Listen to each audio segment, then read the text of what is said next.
Okay. So basically, I wanted to come on here and explain a couple things and get some feedback. This is for my entrepreneurial business owners, some of my fellow gym owners, people who are in real estate or understand real estate. I know you guys will probably see this and understand. Some of you won't. I don't understand a lot of what happened, but let me try to explain it to you in the most time sensitive and effective way possible, because that's how I like to be. So, little backstory. 2023 March, the lease for my original gym space on North Site was up, and I did not want to continue in that space. I felt the space was too large and it was in too hidden of a location to be optimal for the growth that I was trying to pursue. The rent was just ridiculous. Um, and I thought, for efficiency's sake, I don't need a 5,100 square foot space. I need a space that's probably closer to 3,000 square feet, maybe 2,800 square feet. So I began to look for spaces. Um, I was able to secure a small sublease in a space that didn't last very long because that owner decided that he was going to file bankruptcy overnight and try to basically skip town. I went through some brief negotiations with the landlord for that space, was not able to come to a deal. So I was able to procure space to continue servicing my clients and some of my members just on a smaller scale, which, I have to applaud my members for sticking with me. I have like 130, 140 members right now. And in the space that I service, that is miraculous to me because they've been able to stick with me over the last year while I've been trying to go through this process of acquiring a new space.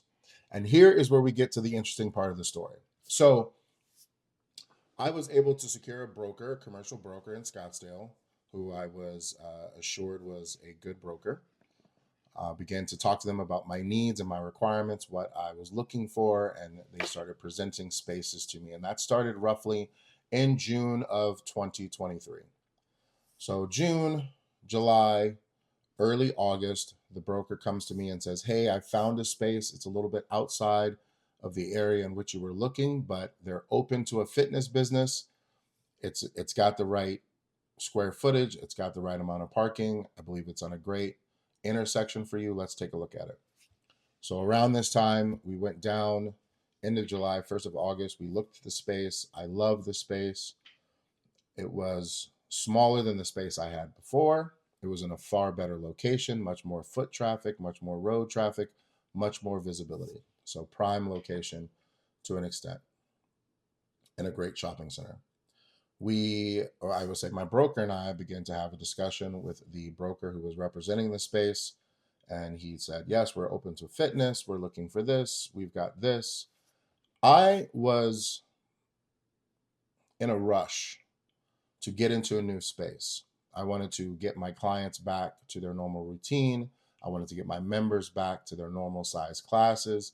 I wanted to really have the opportunity to get my vision to come to life in a space that I could fully realize as my own, as opposed to taking over someone else's space that was a dying gym that we had to resurrect. So this was the opportunity for me to build something from the ground up that was absolutely mine. I was super excited about it. I let some of my members know about it. I let my what I call my small council know about it, take a look at it with me, and then we began to negotiate to the lease. Now, I am a very low maintenance person. I don't need a lot of bells and whistles. I don't get off on gimmicks and catchy things. Really, what I need is two bathrooms and a shower. And began to discuss this with the um, broker for the space. We submitted an LOI, letter of intent, where we asked for a couple of months of free rent, some tenant improvements, a shower. Now there was a drop ceiling in this space, and if you ever been to like one of those old office buildings or any office building really, they have that tile that's held up by this grid that's like suspended from the ceiling. And I'm gonna be honest with you, aesthetically, it's gross. I like exposed ceilings. It makes things and the rooms look bigger. It does better for sound, does better for airflow, and it just makes a smaller room look bigger. And in a gym, I love high ceilings anyway. So there was a drop ceiling in the space. Wasn't a fan of the drop ceiling, but I was in a hurry to get into the space, get the ball rolling. So early August, I had some inquiries about the renovation of the drop ceiling, and I was told that those renovations per checklist were going to cost $35,000 over what they had already allotted to spend in that space. So, unbeknownst to me, and really without any good guidance from my broker, I said, well, let's just get the lease signed, and I'm sure we can come back at some point if we can find a more economical way to make these renovations. Let's make these renovations. So we signed the lease end of August, September of 2023, and immediately met with the general contractor who was hired by the landlord to handle the renovations of the space. Upon our first meeting, late September, I had some questions about what is going to go into the construction of the space because it was a restaurant before. It needed to be demolished. There was a wall that needed to be removed. The bathrooms needed to be remodeled, and the shower needed to be built. How long is it going to take? How much is it going to cost? These are going to be reoccurring questions over the next 6 to 7 months. And these questions will not be answered at all in any kind of timely fashion. And I say that to emphasize that I'm having this conversation verbally face to face through email and through text message with the general contractor, my broker, and the broker who represents the space. So several times, how much is it going to cost? Well, we can't tell you that until we get this. We can't. Okay. How long is it going to take? Well, we can't tell you that until we get blah, blah, blah. And I'm like, okay. So I'm going to fast track this story. I'm not going to include all the details until later, but these are the details that you need. August, September, October, November, December, January, February.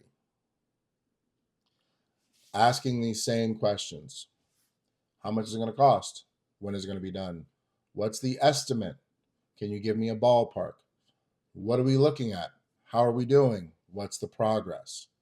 When I say that if I had not been reaching out to the general contractor or the broker who represented the space, I don't know if I would have gotten any information at all. It was basically radio silence. And any information that I was given was basically information telling me that they didn't have all the information to give me. An extremely frustrating situation to deal with because I'm trying to plan on a grand opening of a new space. I'm still running classes with my members in my old space, my temporary space. And I'm also going through this whole business development program to learn more about running a successful business. So I've got these fires burning and I'm trying to manage, but the one fire that I'm main concerned with, no one is communicating. So in February, approximately February 15th or 16th of 2024, I wrote a nice email. And in that email, I basically stated that I was not comfortable. I was not happy with what little to no progress and communication had taken place in the last 6.5, 7 months, and that I needed to make some hard decisions about how we were going to continue. Now, mind you, in August of 2023, I received a bullet point email stating that the renovations that I had inquired about were going to cost $35,000 over what had been budgeted to be spent. And even though I've been asking, well, what's the budget? What's the total of my tenant improvements? Where are we with this process? I wasn't given any information.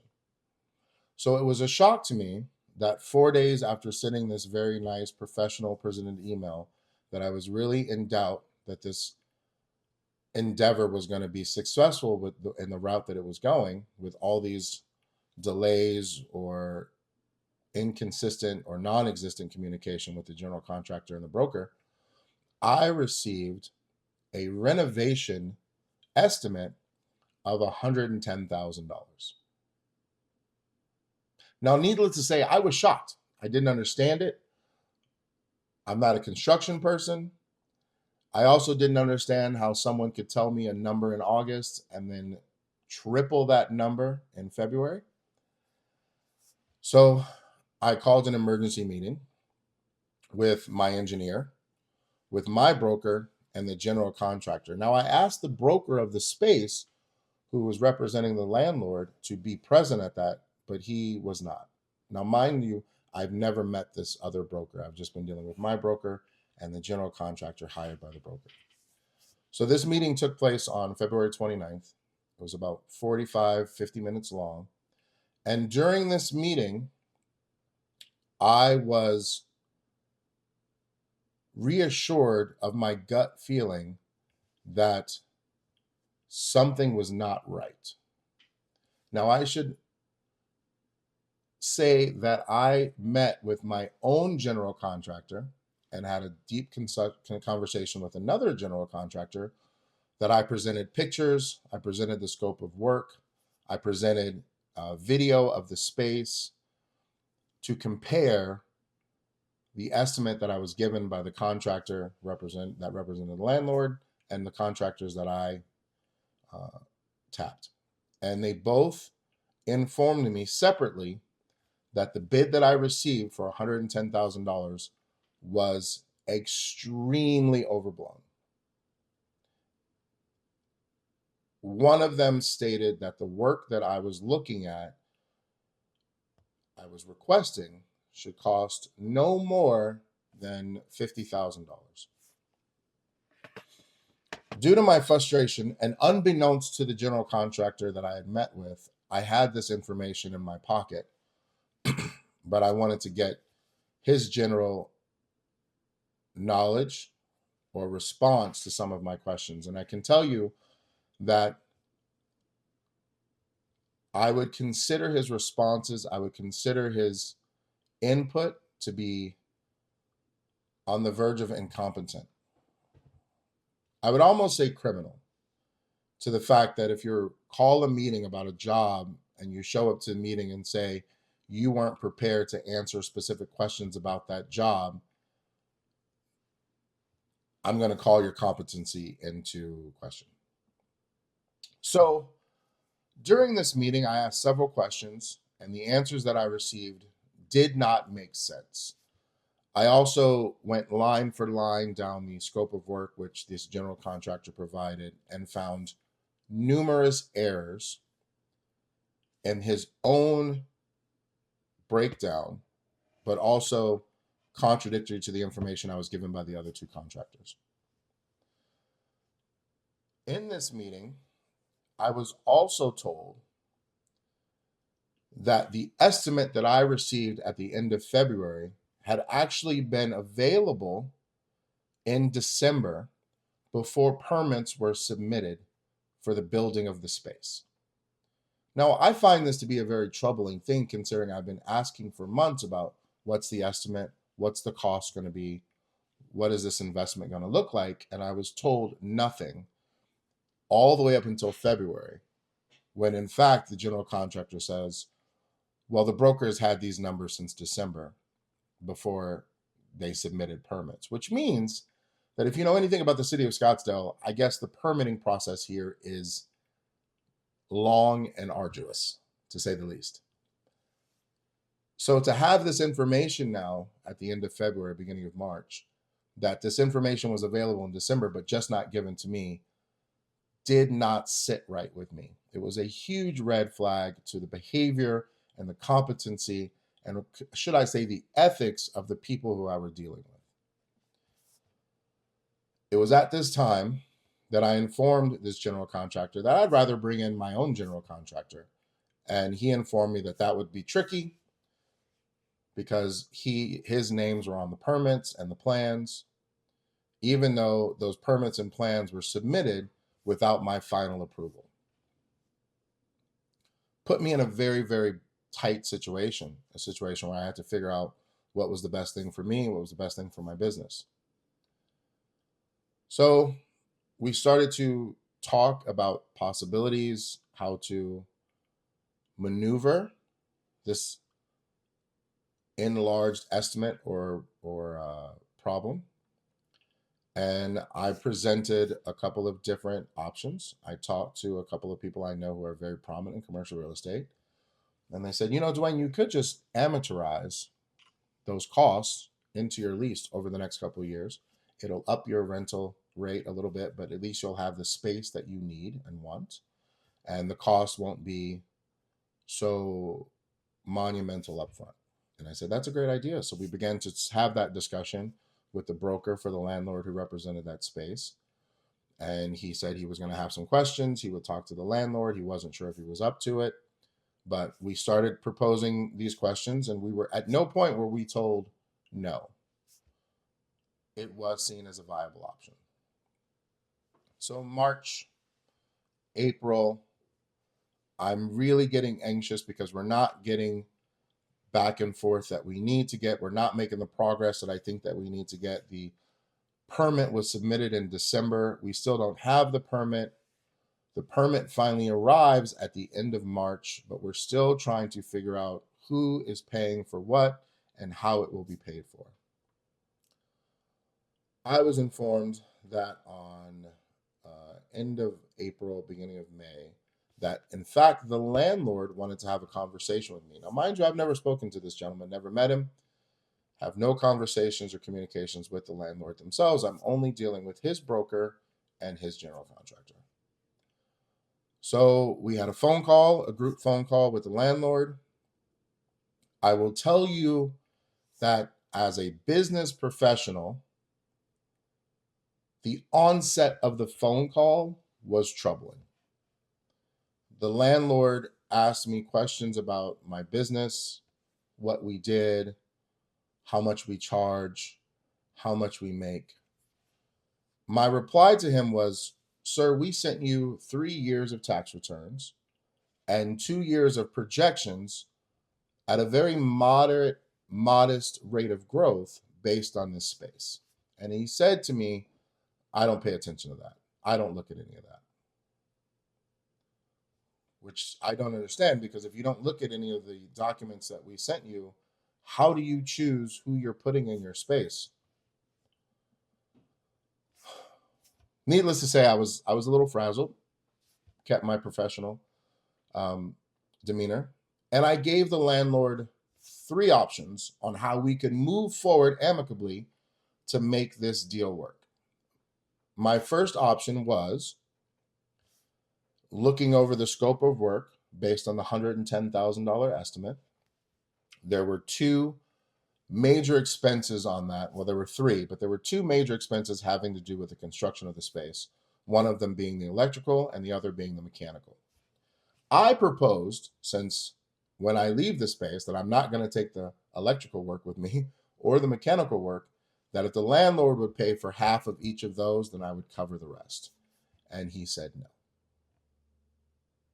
Seemed like a very valid option. It was an option that I had vetted through other commercial real estate landlords.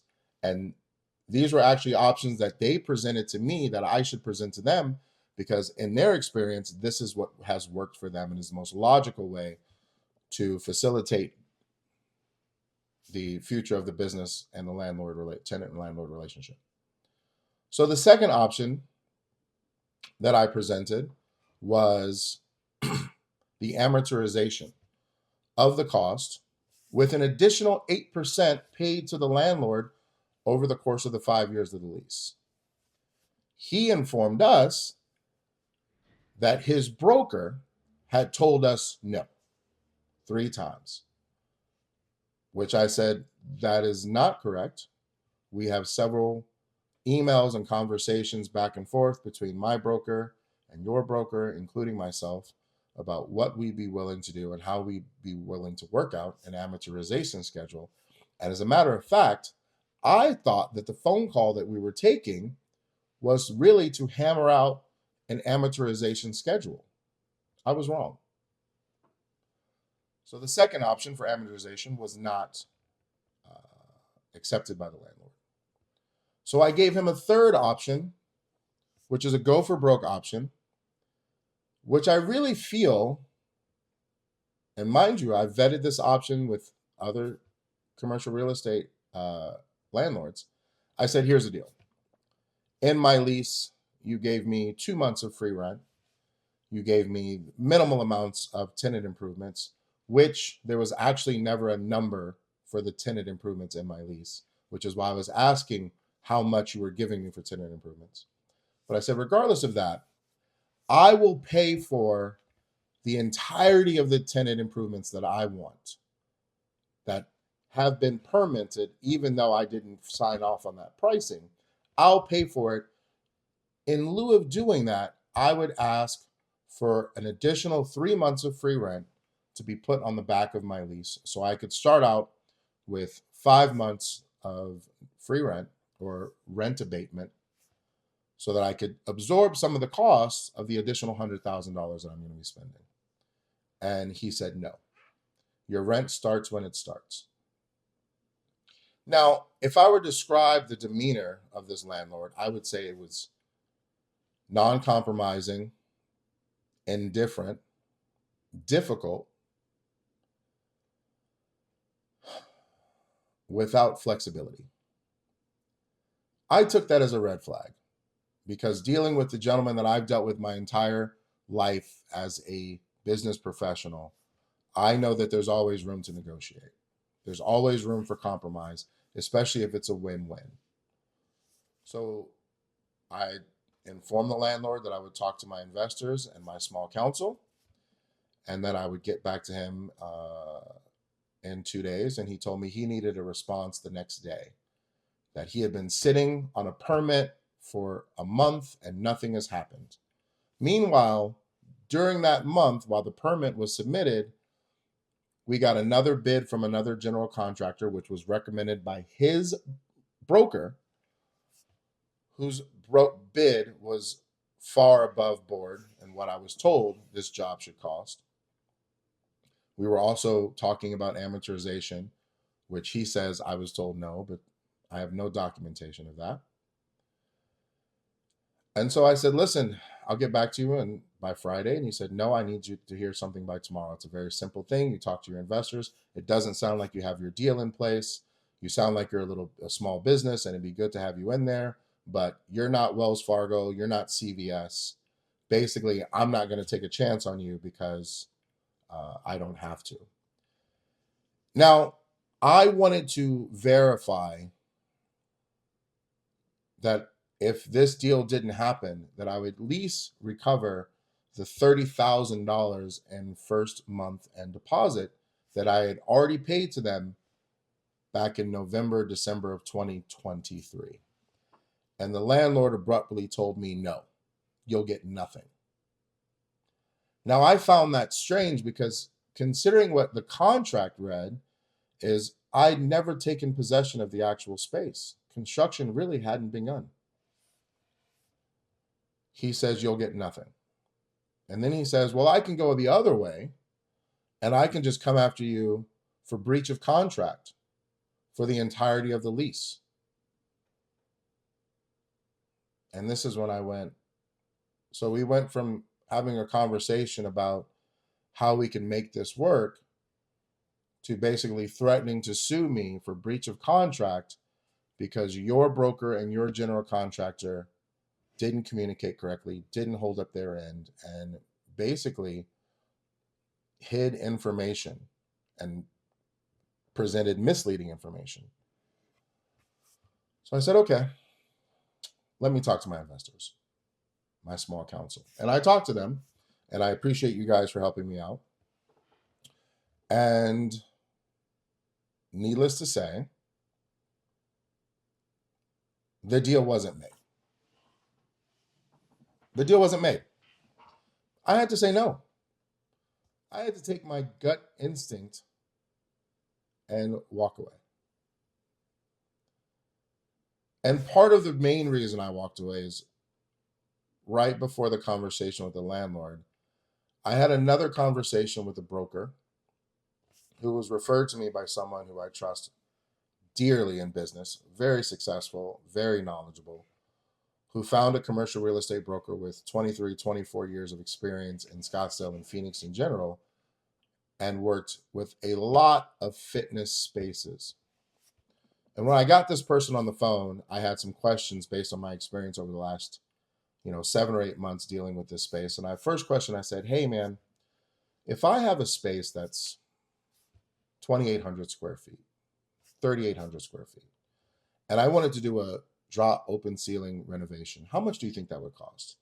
And he said, Dwayne, I've gotten that done anywhere between $11 and $13 a square foot. And I said, excuse me? He said, I've gotten that done between $11 and $13 a square foot. It depends on how nice you want your finishes to be and how much demolition or construction needs to happen, how old the space is. He goes, but typically I get that done between $11 and $13.50 a square foot. He says, but I just did a larger space that was 19,000 square foot warehouse that they did for $8 a square foot because there was so much space.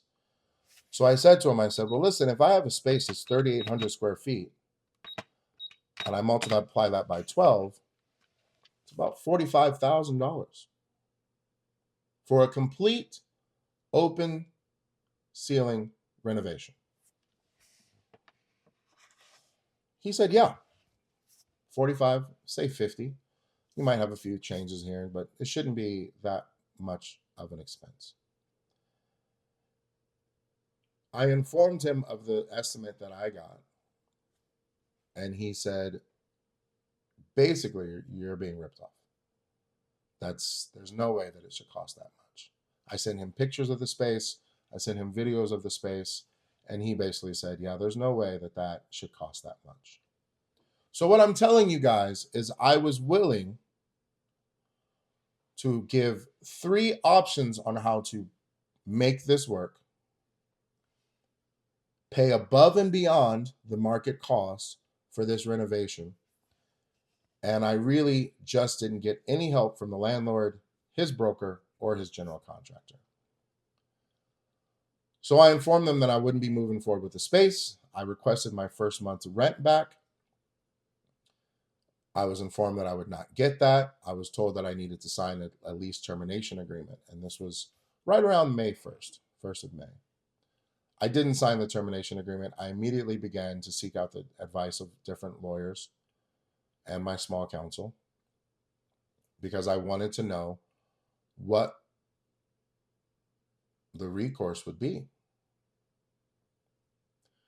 Now, I did have a conversation with my broker and his boss and the lawyer who originally looked over my lease, who was supposed to be well-versed in commercial real estate. And basically what I was told is you either take the space or you end up in a lawsuit and he's going to make it hurt because he's rich. He's powerful. He's a known asshole from what I've been told, but this is what he's going to do. Right or wrong. I think someone in that meeting said to the effect, well, I've never heard of a landlord giving his money back or giving the money back. Have you?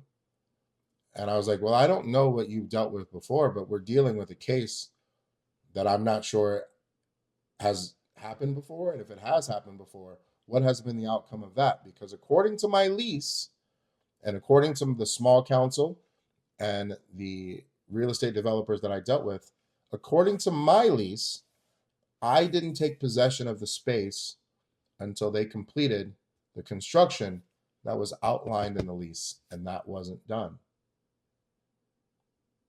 So I told him I'm not signing it. So a month goes by, and I get a call from my broker who had received a communication from the landlord who stated that he felt that his broker and his general contractor had not been 100% transparent with the communication or their lack of communication, and they felt that it was partially their fault why this deal wasn't happening in a timely manner. And he wanted to present 3 options for me in order to make this deal go forward. which was sign the lease termination agreement, or he's going to sue me for the uh, full contract, for breach of contract. He would complete the construction according to what was in the lease, and that I would be free to rent the space. And the third option was sign the contract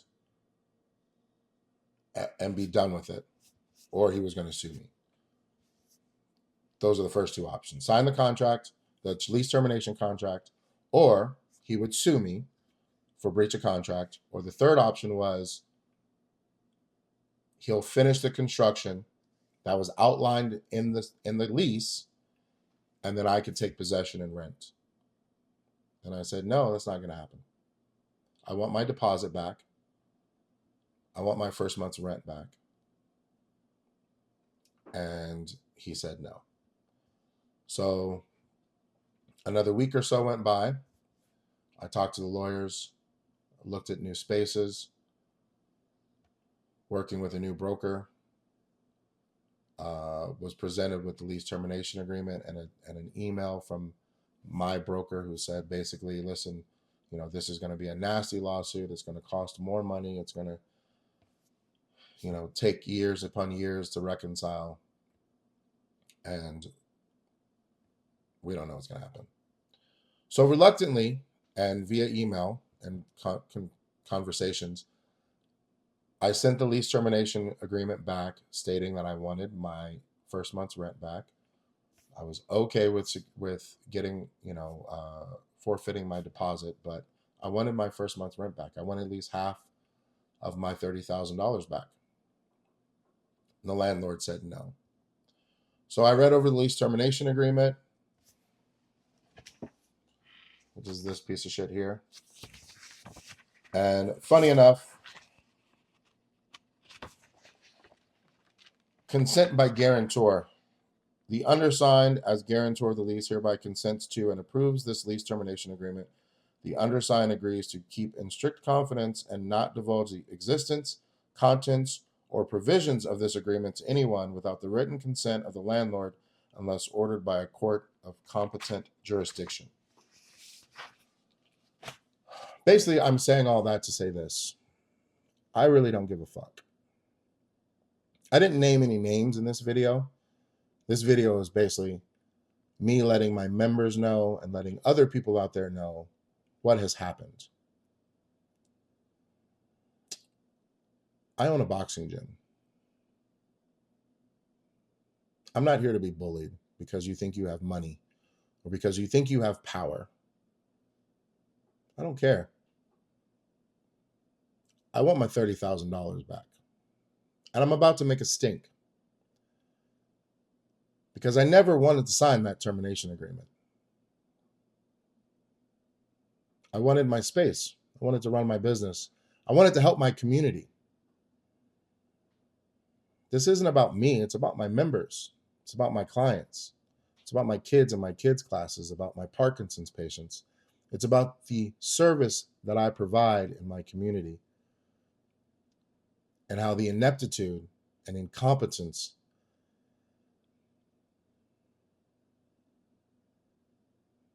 didn't let that happen. Now, I said what I said. This isn't over. There's going to be a fight on our hands.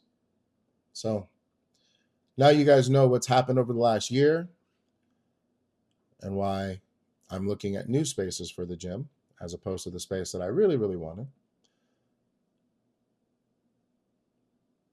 And listen, I'll take responsibility for things that I do when I do them and I fuck up.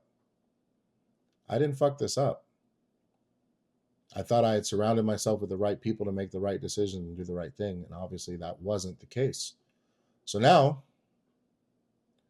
I guess we have to do this the hard way. It doesn't have to be that way. It could be very simple. Just give me my $30,000 back. Chalk it up as a loss. She's not going to bully me.